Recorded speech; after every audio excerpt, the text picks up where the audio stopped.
Welcome, welcome all to the Guild of the Dead, my friends. It is time now. Quickly, gather round, my loyal listeners. Tonight I present to you a tale that will teleport fear into your very bones. A tragic, heart-wrenching tale, also filled with mystery and legends, terrifying realities that will make you question everything you thought you knew. If that is what you seek, my weary travelers, then seek no further. Come now, come closer, and make yourselves comfortable, my hungry apprentices. Tonight's tale is titled, The Legend of the Black Heart Lantern.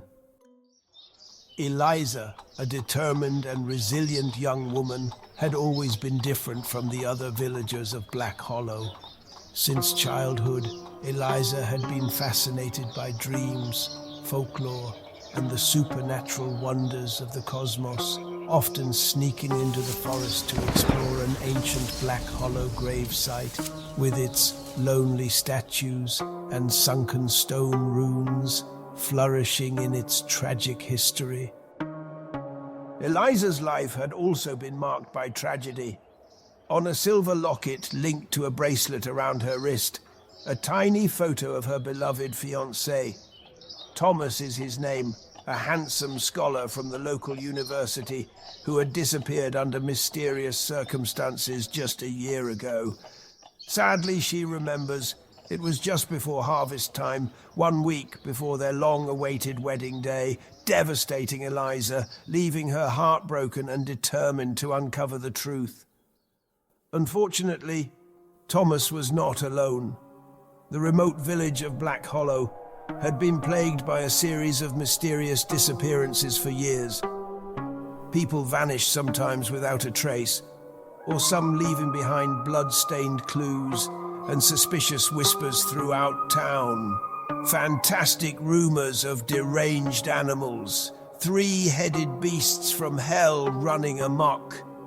The villagers lived in terror, dreading the fall of night when the darkness seemed to come alive. Driven by the memory of her lost love and the need for answers, Eliza ventured into the depths of the ancient Black Hollow forest. Armed with nothing but a lantern and her wits, she followed a trail of eerie symbols and warning signs etched into the trees. As she walked, she recalled the nights she and Thomas had spent discussing legends and lore, embracing each other, their shared fascination with the unknown now fueling her determination for answers. The symbols led her to a hidden cave, where a foul stench filled the air. As she stepped inside, the flickering lantern's glow revealed a grotesque scene. The walls were adorned with crude chalk drawings of monstrous creatures, and the ground was littered with shoes and remnants of the missing. It sent chills up her spine. Shaken to her core, Eliza looks up suddenly. In the center of the cave stood a hulking figure, more than 12 feet tall, its eyes glowing with malevolent intent. It was a creature born of dark rituals and blood magic, a giant guardian of the cursed cave, the creature's throaty snarl, salivating like a bloodthirsty wolf, licking its teeth frantically. Eliza's heart pounded as she realized she was face to face with the source of the village's terror. Summoning her courage, Eliza swung her lantern, trying to fend off the beast. But the creature was relentless, its claws tearing through the air with deadly precision, ripping through the sleeve of her blouse. Stumbling back over the horror at her feet, Eliza looked for her escape. Just as it seemed all hope was lost, Eliza noticed a glimmering amulet hanging from the monster's neck. In a desperate move, she lunged forward and ripped the amulet free. The terrifying beast let out a bone-chilling howl as it disintegrated into stardust, leaving behind a dark, pulsating heart. Eliza motioned to stomp out the heart, though she felt a strange sensation and hesitated. Eliza noticed an inscription on the back of the amulet and looked closely. Her breath froze as she read the words. "My beloved Eliza, you've stolen my heart."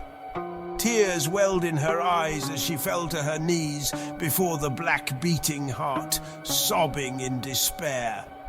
"My dear Thomas, please forgive me." She was weeping over and over.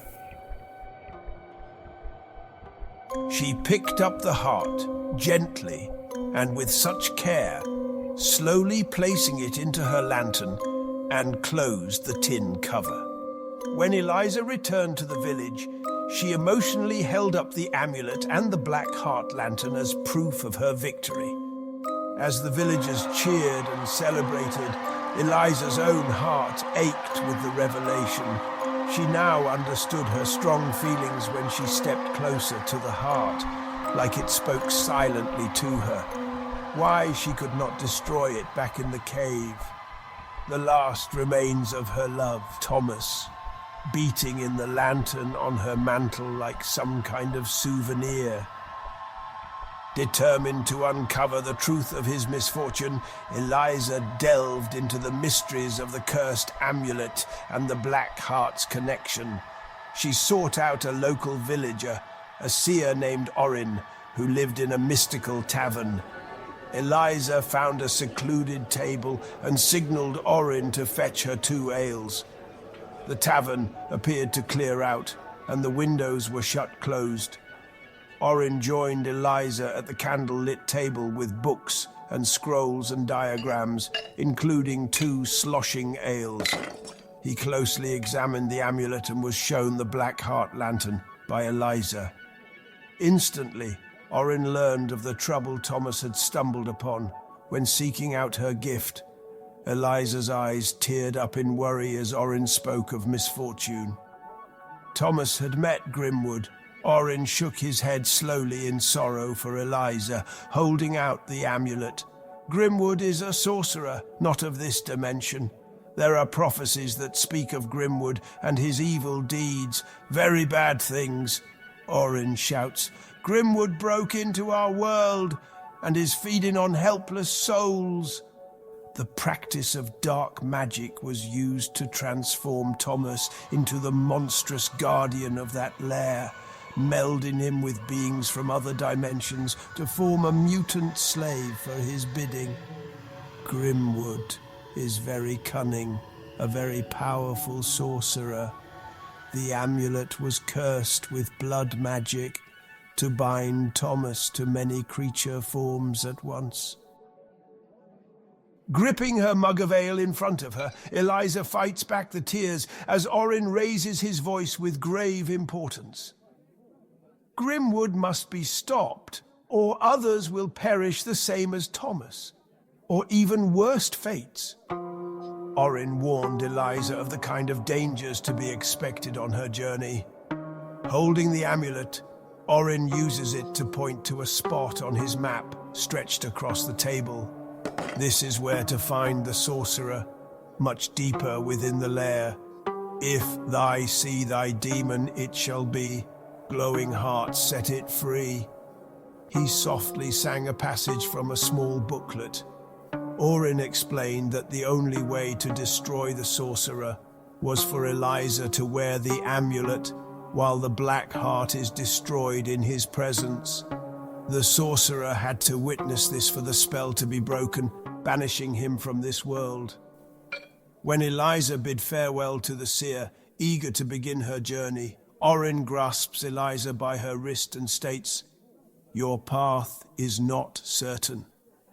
Pulling free, Eliza pondered for a moment, and then reached for the mug of ale and aggressively swigs the rest of the foamy drink, wiping her mouth with her sleeve, staring directly into the seer's eyes, and replies, "Farewell, Orin."